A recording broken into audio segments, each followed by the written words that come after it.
ก็สวัสดีท่านผู้ชมทุกท่านนะครับวันนี้พบกับผมคุณที่ฮิตชาแนลวันนี้เราก็จะมา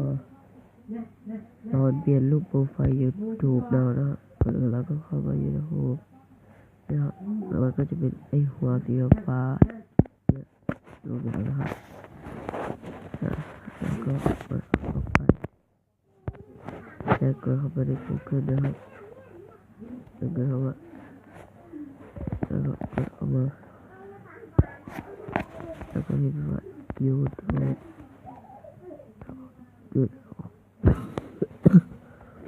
.com แล้วก็จะขึ้นหน้าตาแบบนี้นะครับเรียกว่าส่วนหน้าตัวจะเป็นรูปตรงนี้ตรงนี้ครับแล้วก็กดจิ้มไปแล้วก็กดตัว Creator Studio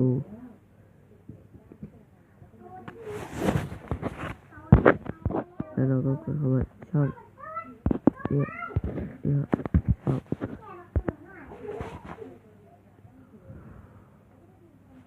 แล้วกดตรงรูปนี้ปึ๊บแล้วก็กดตรงรูปก็เดิมก็กดที่ดินสอก็แก้ไขนะครับแล้วก็กดตรงรูปนี้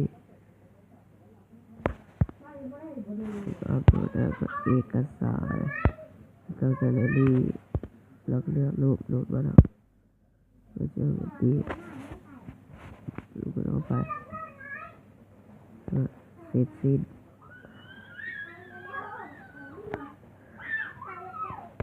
เนี่ยครับแล้วก็เก็บเสร็จเรียบร้อยแล้วแล้วก็เราออกไปก็เข้า YouTube ไปนะครับ